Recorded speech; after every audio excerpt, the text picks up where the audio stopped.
Hey guys, it's me again. Been clicking away on the 77 here. We got the front axle bolted up.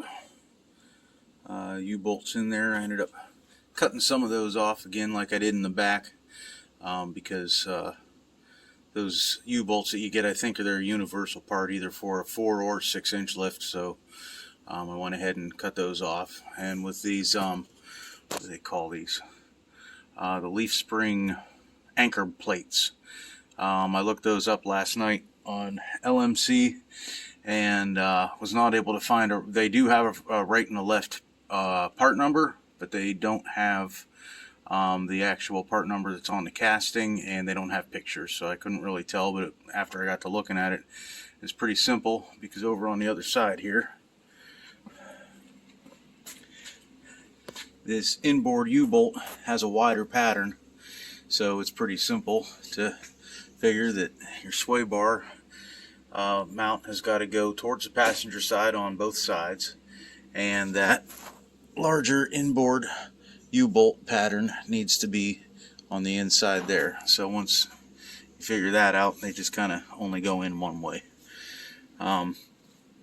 Something else I do see is, even when I had the truck sitting down on jack stands, these front brake lines are pretty freaking taut.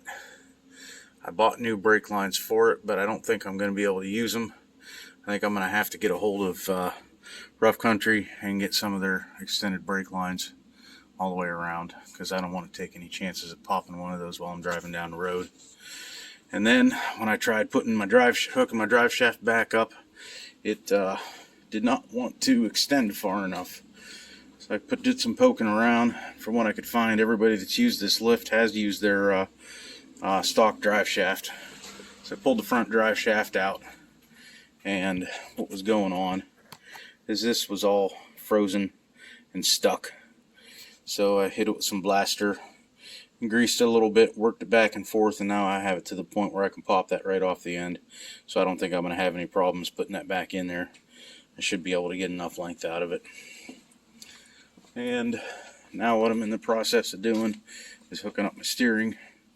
So what I've done, like I said before, I kept all of the old stuff at factory length so I could take my new parts, line up my grease zert here, and then adjust this end down here so my grease zert lines up down here. I was just getting ready to do that with other pieces here. That's the old assembly for the driver's side with the steering arm on it. I'm going to go ahead and assemble this and make sure everything matches up. Then I'm just going to loosely put things together. I'm not going to crimp down any of those sleeves yet, because I do want to at least get it aligned and get that put together, make sure everything's hung up and tidy and safe to move. And I'm just going to back it out of the shop so I can get the 95 in here and get to work on that radiator. So I'll get back with you whenever I get this on the ground, and we'll see if it actually moves. Okay, so we got all of our steering back in. I used the old nuts because that's going to be coming back off of there whenever they pull these hubs and replace those axle joints down inside there. Yeah, there's the axle joints down in there. There's still the old ones. Those are yet to be replaced. But we got everything in place. Don't have any of the cotter keys in the castle nuts yet, because I'm not exactly sure if that's if I'm going to have to take anything back apart. Got my sleeves on there. I just snugged it down just enough so it doesn't actually move whenever the truck's sitting there rattling or whatever. But I should be able to pretty easily still slide those around. Got them all gooped up with never sees.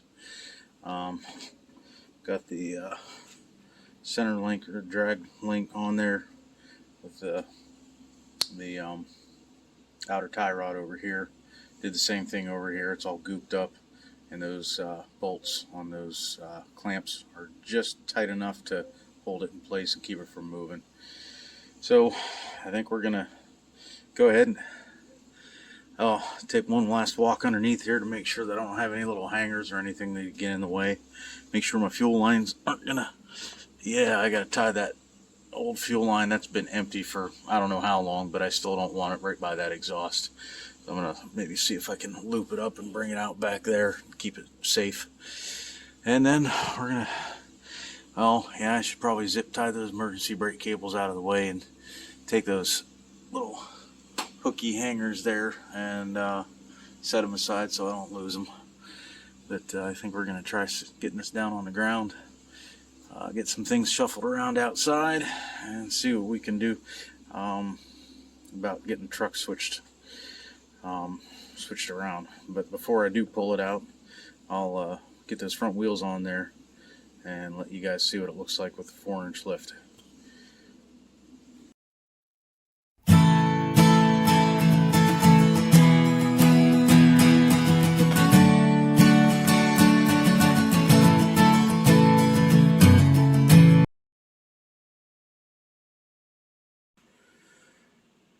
Well, that's the first time the front tires have been on it since I got the lift in. Looks like we got clearance for everything. I imagine this is a pretty common add-on, so I would imagine other people have probably got the majority of the bugs worked out. But I think we're ready to set this down. This will be the first time that I've seen it on the ground, so I figured I'd share that with you guys. So I'm going to set it down and see what it looks like. Well guys, here we go. See how much lift we actually got out of this.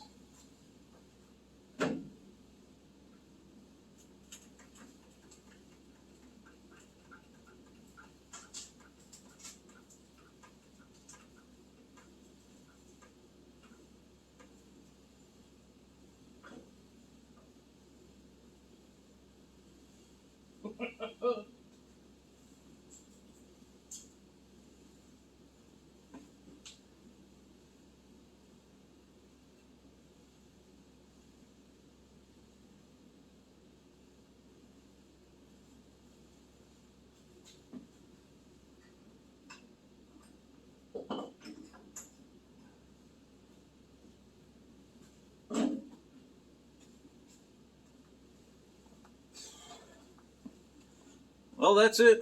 All the weight's off of it. It's off of the lift.